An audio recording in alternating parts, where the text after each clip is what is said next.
नमस्कार विद्यार्थियों। आज हम पढ़ेंगे हवाओं के वर्गीकरण के बारे में।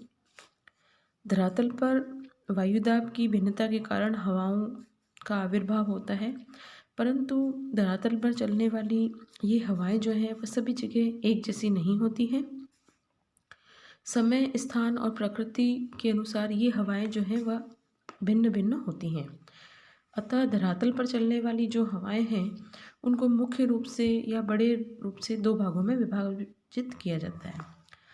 पहला है स्थायी पवनें और दूसरा है अस्थायी पवनें। तो आज हम मूल रूप से स्थायी पवनों के बारे में पढ़ेंगे। स्थायी पवनें वे पवनें होती हैं जो धरातल पर वर्ष भर एक निश्चित दिशा में चलती हैं और एक निश्चित क्रम में चलती हैं। उन्हें ही हम स्थायी पवनें कहते हैं। इन पवनों को प्रचलित पवनें, निश्चित पवनें या ग्रही पवनें आदि के नाम से भी जाना जाता है। जैसा कि हम पीछे या वीडियो में पढ़ चुके हैं कि पृथ्वी पर कुछ उच्च वायुदाब और कुछ न्यून वायुदाब की पेटियों की स्थिति लगभग स्थायी मान ली गई है। अतः पृथ्वी पर उच्च वायुदाब से निम्न वायुदाब की ओर हवाएं चलने लगती हैं। वायुदाब की स्थायी पेटियों से संबंधित ये हवाएं वर्ष भर एक ही दिशा में चला करती है, इसीलिए इन्हें स्थायी या सनातनी पवनें कहते हैं। चूँकि इन हवाओं की उत्पत्ति समस्त पृथ्वी के तापमान और उसके घूर्णन से उत्पन्न उच्च और निम्न वायुदाब से संबंधित है, अतः इनका वितरण जो है वह पूरे ग्लोब पर होता है, इसलिए इन्हें ग्रहित पवनें भी कहा जाता है। इन हवाओं में मुख्य व्यापारिक हवाएं, पछुआ हवाएं और ध्रुवीय हवाएं होती हैं। इनमें से व्यापारिक हवाएं उष्ण अक्षांशों में और व्यापारिक हवाएं उष्ण अक्षांशों में तथा पछुआ हवाएं जो है वह मध्य अक्षांशों में तथा ध्रुवीय हवाएं उच्च अक्षांशों से संबंधित होती है। तो सबसे पहले हम पढ़ते हैं उष्ण अक्षांशों से संबंधित हवाएं।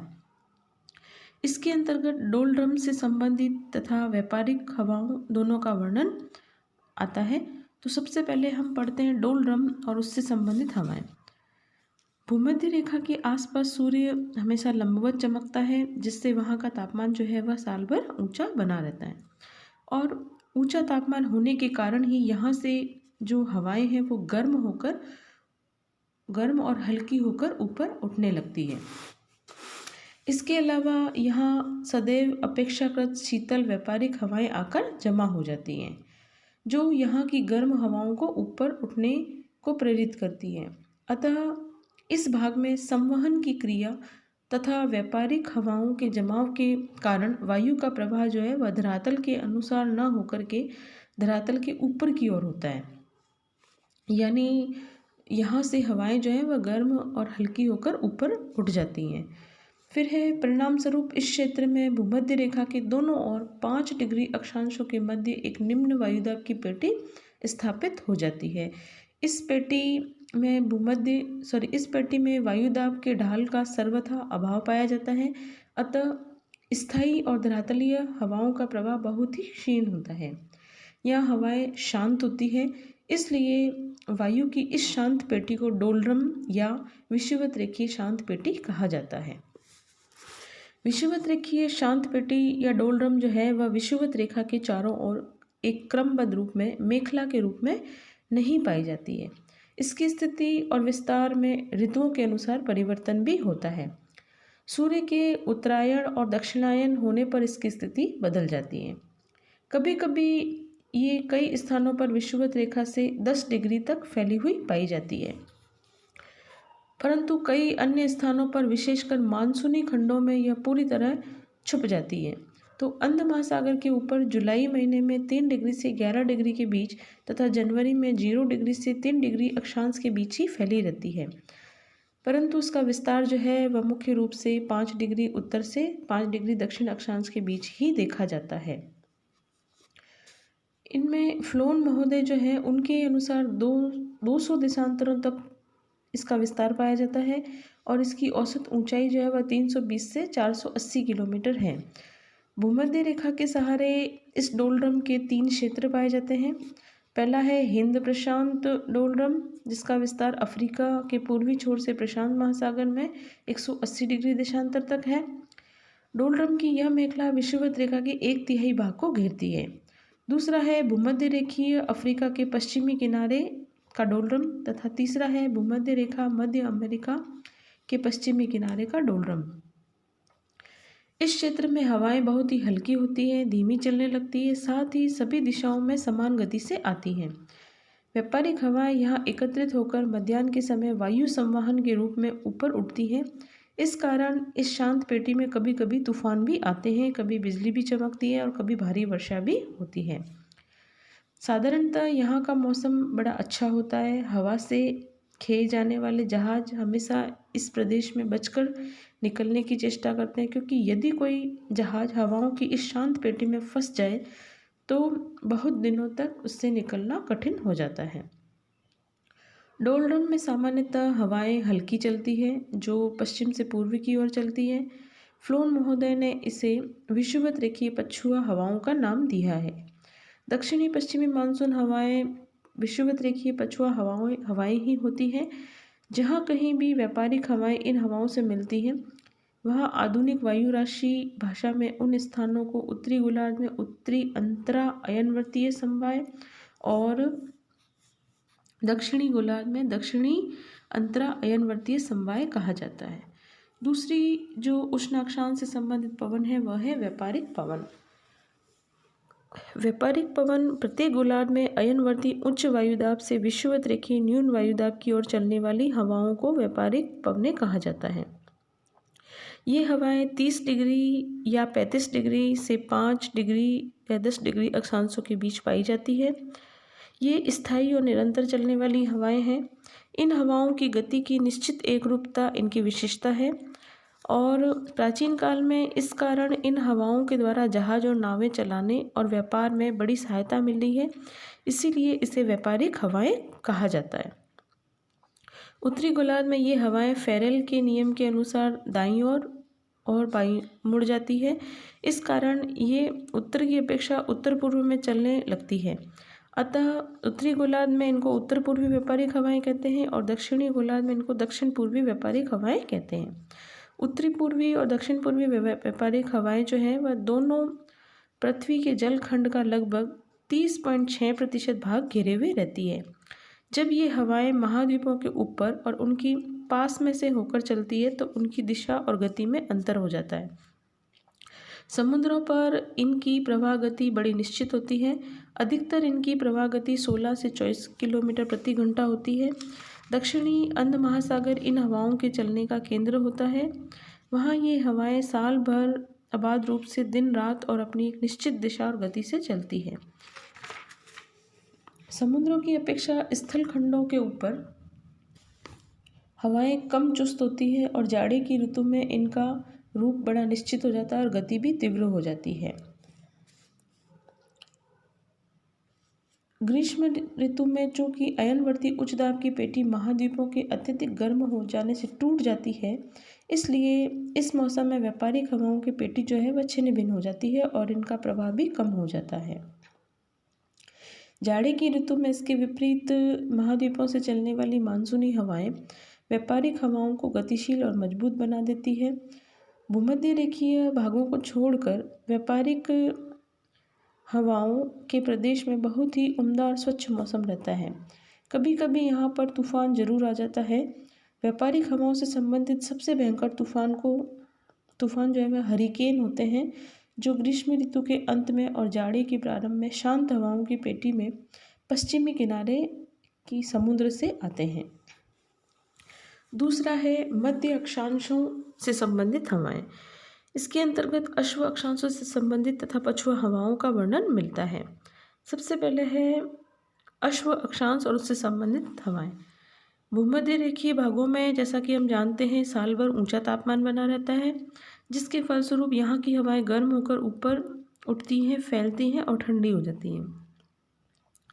ऊपर की ठंडी हवाएं इन्हें शीतल करने में सहयोग भी देती है और शीतल हो जाने पर ये हवाएं वापस भारी हो जाती है, जिससे ये हवाएं वापस नीचे उतरने लगती है। लेकिन भूमध्य की रेखा के समीप निरंतर उठती हुई गर्म हवाएं उनको नीचे उतरने में बाधा पहुंचाती है। परिणाम स्वरूप ये हवाएं प्रचलित व्यापारिक हवाओं के विपरीत दिशा में प्रवाहित होकर भूमध्य रेखा के दोनों ओर 30 डिग्री से 35 डिग्री अक्षांशों के बीच नीचे उतरती है। इन अक्षांशों के बीच यहाँ का वायुदाब बढ़ जाता है और यहाँ उच्च वायुदाब की पेटी स्थापित हो जाती है और इन्हीं को हम उपोष्ण उच्च वायुदाब की पेटी कहते हैं। इन क्षेत्रों में सदैव ही हवाएं नीचे उतरती है, जिससे यहाँ बराबर उच्च वायुदाब बना रहता है।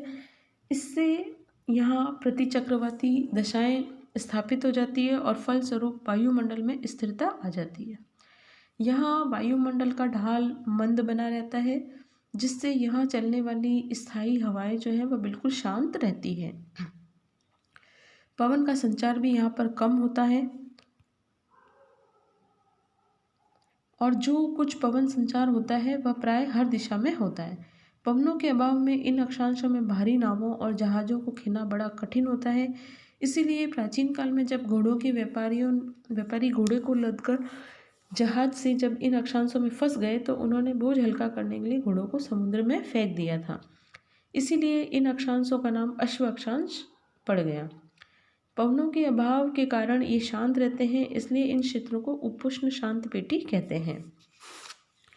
यहाँ चलने वाली हवाएं जो हैं वह विषुवत रेखीय प्रशांत मंडल के अनुरूप ही होती हैं, परंतु यहाँ का मौसम विषुवत रेखीय प्रशांत मंडल से बिल्कुल विपरीत होता है। चूँकि यहाँ हवाएं बराबर ऊपर से उत्तर कर जमा होती है, इसलिए यहाँ चलने वाली हवाएं एकदम शुष्क होती है और आकाश सदैव स्वच्छ रहता है। साथ ही यहाँ पर सूर्य ताप भी प्रचुर मात्रा में मिलता है, हालांकि वर्षा यहाँ पर कम होती है। दूसरा है मध्य अक्षांशों से संबंधित हवाओं में पछुआ हवाएं। अयनवृत्ति उच्च वायुदाब की पेटी से ध्रुववृत्ति निम्न वायुदाब की पेटी की ओर चलने वाली हवाओं को पछुआ हवाएं कहते हैं। उत्तरी और दक्षिणी गोलार्ध में ये हवाएं 30 से 40 डिग्री अक्षांशों से 60 से 65 डिग्री अक्षांशों के बीच चलती हैं। पृथ्वी की दैनिक गति के कारण उत्तरी गोलार्ध में इनकी प्रवाह दिशा दक्षिण पश्चिम से उत्तर पूर्व की ओर और दक्षिणी गोलार्ध में उत्तर पश्चिम से दक्षिण पूर्व की ओर होती है। व्यापारिक हवाओं की अपेक्षा पछुआ हवाओं का प्रवाह क्षेत्र बहुत बड़ा है। मौसम के अनुसार इनका प्रवाह क्षेत्र बदलता रहता है। ये प्राय शीतोष्ण कटिबंध और शीत कटिबंध से चला करती हैं, किंतु इनकी ध्रुवीय सीमा में परिवर्तन होता रहता है। उष्ण और आर्द्र पछुआ पवनें जो हैं वह ध्रुवों से आने वाली ठंडी हवाओं से मिलती है और वहाँ वाताग्र क्षेत्र बन जाते हैं। धरातल पर चलने वाली हवाओं में पछुआ पवनें सबसे विचित्र है। न तो इनकी प्रवाह गति एक सी है और न ही इनकी प्रवाह दिशा एक सी है। कभी कभी ये धीमे धीमे और कभी तीव्र वेग से चलती है, कभी जाड़े की ऋतु में प्रचंड तूफान की गति से चलती है और कभी मंद मंद पवन के रूप में चलती है। बहुत कम अवसरों पर यहाँ पर शांत मौसम देखा जाता है। मौसम की परिवर्तनशीलता पछुआ पवनों की विशेषता होती है। उत्तरी गोलार्ध की अपेक्षा दक्षिणी गोलार्ध में हवाओं का प्रवाह अधिक स्थायी और निश्चित होता है।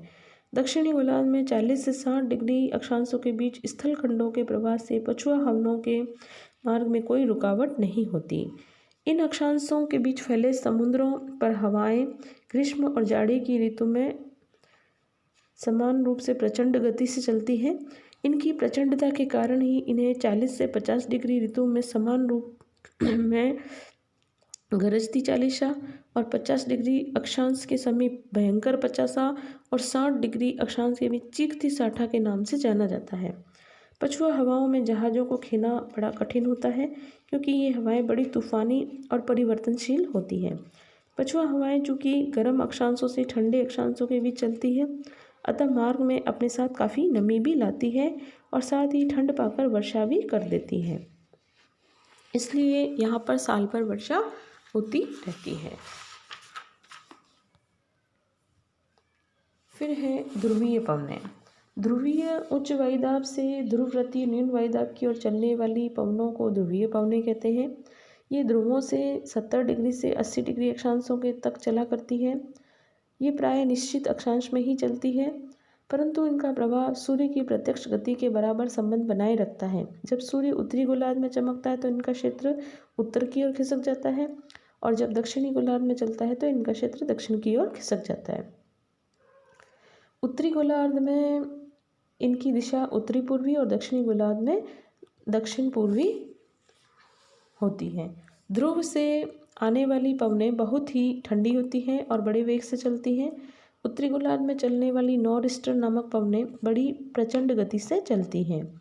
उच्च वायुदाब के कारण यहाँ पवनें जमा हो जाती है और तूफान से रहित होती है। साथ ही उत्तरी गोलार्ध में ध्रुव के समीप स्थलखंडों की निकटता के कारण ध्रुवीय प्रदेश में चलने वाली स्थायी पवनें दक्षिणी गोलार्ध में अपेक्षाकृत जटिल और बड़ी होती हैं। उत्तरी गोलार्ध में ग्रीनलैंड पर उच्च वायुदाब, दक्षिणी गोलार्ध में दक्षिणी ध्रुववृत्तीय उच्च वायुदाब की भांति हवाओं का चलने का केंद्र है। इस केंद्र से जाड़े की ऋतु में यूरेशिया, उत्तरी अमेरिका के महाद्वीप बाह्य चक्रवातों से चलने वाली हवाएं कई दिशा में चलती हैं। तो ये तो था विद्यार्थियों पवनों का वर्गीकरण में स्थायी पवनें। कल हम पढ़ेंगे अस्थायी पवनें या सामयिक पवनें। धन्यवाद विद्यार्थियों।